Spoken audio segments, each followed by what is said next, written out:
Palm Bay City Council ran 4 hours Thursday night, produced 5 contested votes, and buried the biggest infrastructure news of the meeting at the back of the agenda.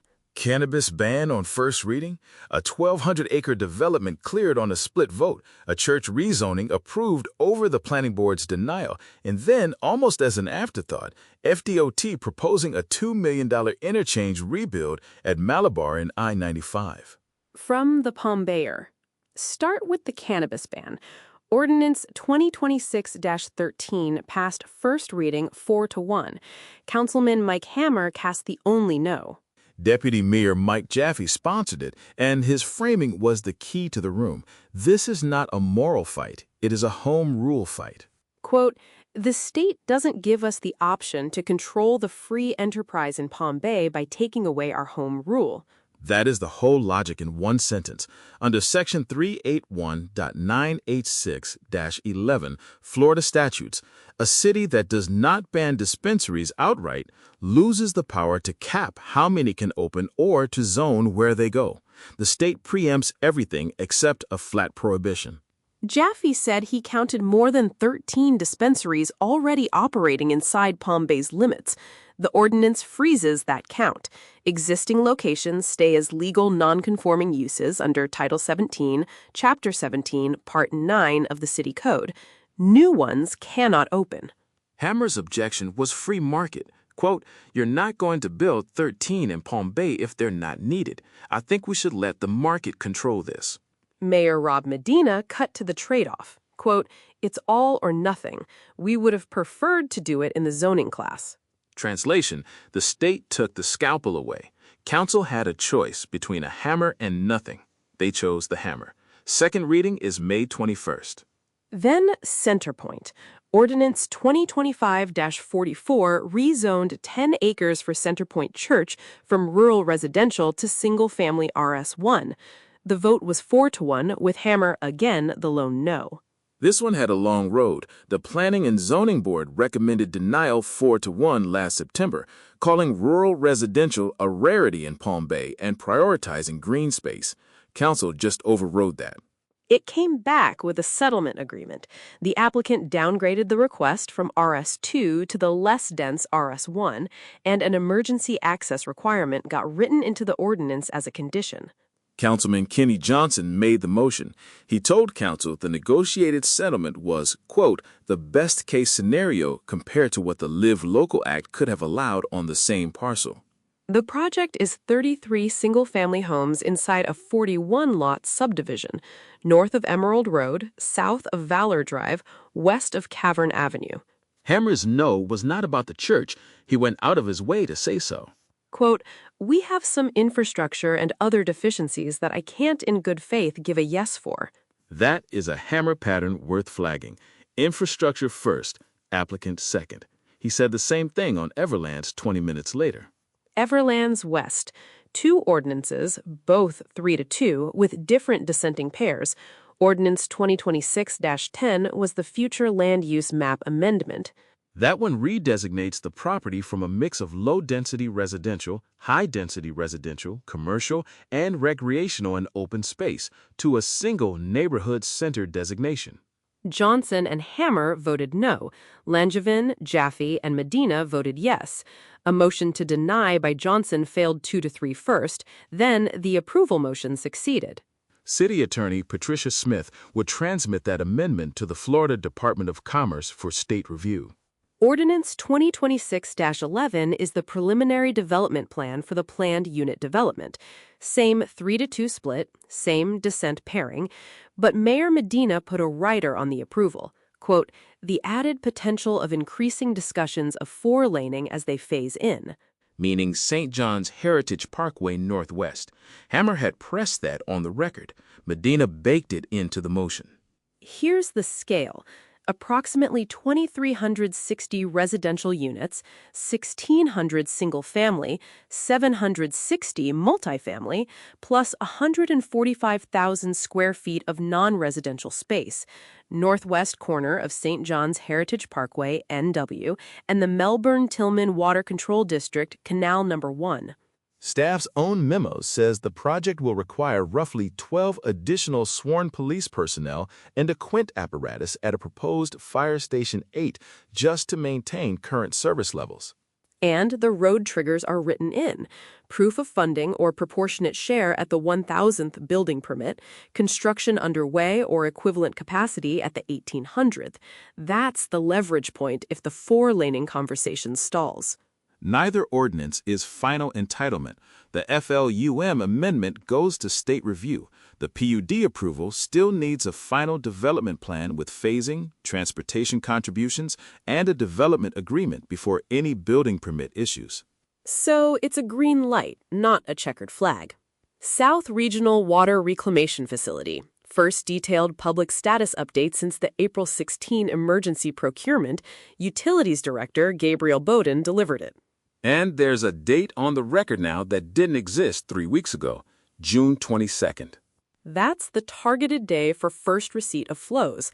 Cathcart Construction mobilized April 20, 4 days after Council authorized the $2.4 million emergency contract. The deficiency list grew from 86 plus at the April baseline to roughly 90 now. 46 are high-priority pre-startup, 11 are at or around startup, 32 are lower priority post-startup. Council staff met with the project's surety on May 5th and walked away with an in-principle agreement to move forward. The surety has paid more than $2 million in payment bonds to subcontractors of the original terminated contractor, R.J. Sullivan, who was removed from the project February 5th. Bowden's milestone schedule: pipe coatings, grate repairs, and manhole lining the week of May 11th. Wet checks of all systems except the Kubota membrane system targeted for June 1st. Kubota headworks rebuild complete the week of June 8th. Full plant startup attempted that same week. Flows received June 22nd. Quote, from this Tuesday when we talked with the surety and got the green light to June 22nd will be about 48 days. We'll be working very hard to make that happen. 48 days is the running clock, and that's the public commitment now. Anything later than June 22nd is a slip target on the record with a name attached. Remaining contract value, $832,088. Retainage, $828,523. About $195,000 in remaining subcontractor work. Cathcart site work costs still being calculated. One thing Bowden didn't address: FDEP permit compliance. No mention, no update. That gap is worth tracking before the next status briefing in 2 weeks. Lobbying contract. Tabled. The State Lobbying Services Award did not happen. This is a procurement integrity story. Staff scored the bids. Southern Group of Florida came in first at 92.33 points. Gray Robinson second. Sunrise Consulting, the incumbent, came in fourth at 69.61. Council's stated preference was Sunrise. City Attorney Patricia Smith stopped that train. Her warning to council was direct. Quote, you all can't now decide there's criteria that they used in which they were evaluated, which was a published criteria. What you all are saying is, we like who we've got. I don't know that that's the only criteria. Translation, you cannot publish the rules, score against them, and then ignore the score because you like the loser.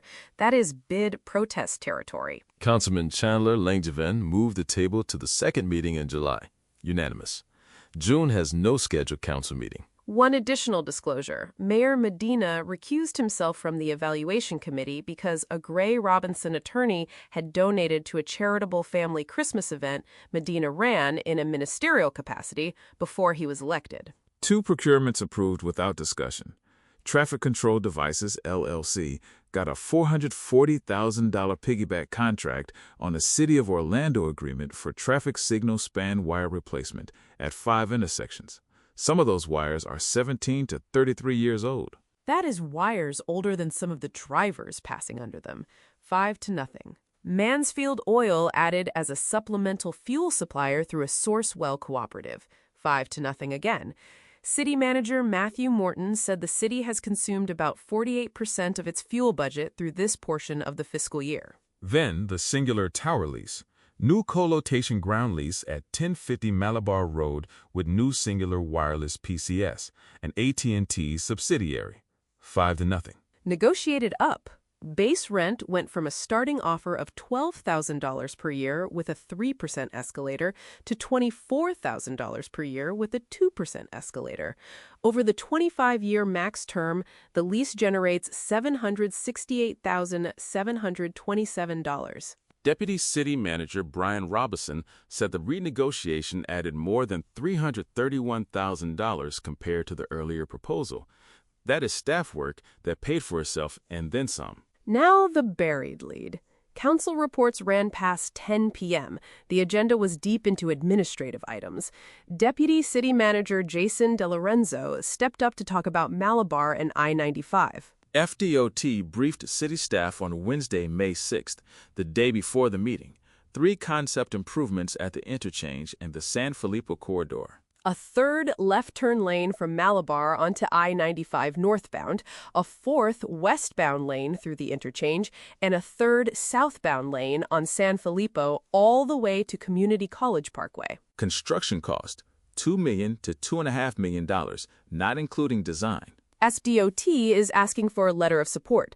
The Space Coast Transportation Planning Organization expects to handle the funding gap.